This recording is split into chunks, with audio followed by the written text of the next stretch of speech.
हिंदुस्तान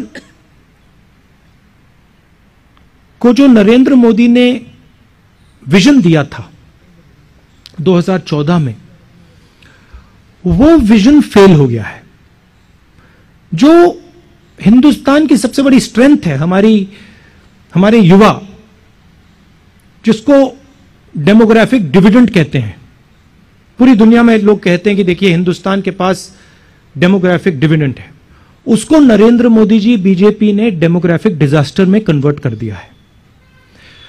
हिंदुस्तान को एक नए दृष्टिकोण की, एक नई विजन की जरूरत है। हिंदुस्तान को विजन कांग्रेस पार्टी ही दे सकती है, छोटी छोटी पार्टियां नहीं दे सकती।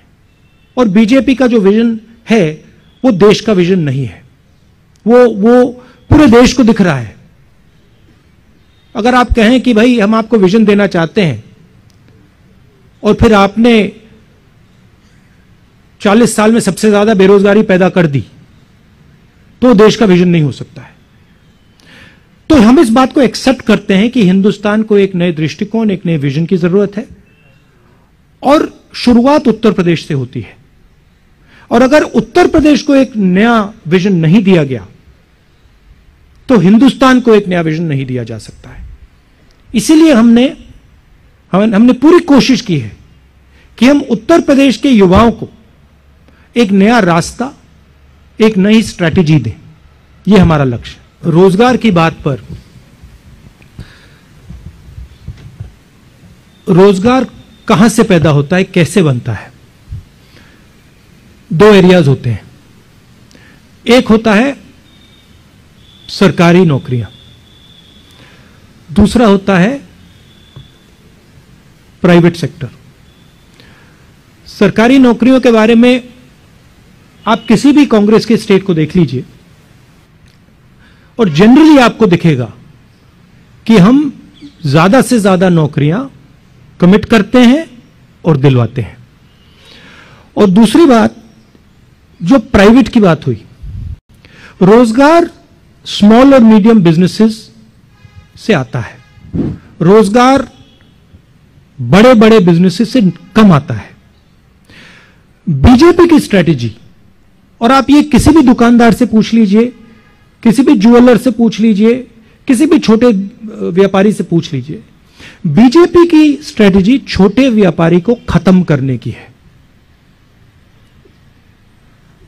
डिमोनेटाइजेशन, गलत जीएसटी, कोरोना के समय उनके सब एक्शंस, मजदूरों के साथ उन्होंने जो कोरोना में किया, इन सब एक्शंस का लक्ष्य स्मॉल एंड मीडियम बिजनेस की रीढ़ की हड्डी को तोड़ने का है और हिंदुस्तान को 5-10 मोनोपोलिस्ट के हवाले कर देने का है। कांग्रेस पार्टी ये नहीं करती है। कांग्रेस पार्टी बैलेंस करके आगे बढ़ती है। हम छोटे व्यापारियों को, स्मॉल मीडियम बिजनेसेस की रक्षा करते हैं, उनके लिए इंसेंटिव्स क्रिएट करते हैं और उनसे रोजगार पैदा करते हैं, और जो लार्ज बिजनेसेस हैं उनकी भी हम मदद करते हैं। अब मैं यूपी का आपको उदाहरण देना चाहता हूं, जो इनके मैनिफेस्टो में है। यहां पे अलग अलग क्लस्टर्स हैं। आगरा, मिर्जापुर में कालीन, मुरादाबाद में ब्रास वर्क्स, कांच का, फिरोजाबाद में, लखनऊ में आम, ये क्लस्टर्स हैं। ये उत्तर प्रदेश का धन है। आम को प्रोसेस करने के लिए बीजेपी की सरकार ने क्या किया? जीरो। ब्रासवेयर को डेवलप करने के लिए बीजेपी की सरकार ने क्या किया? जीरो।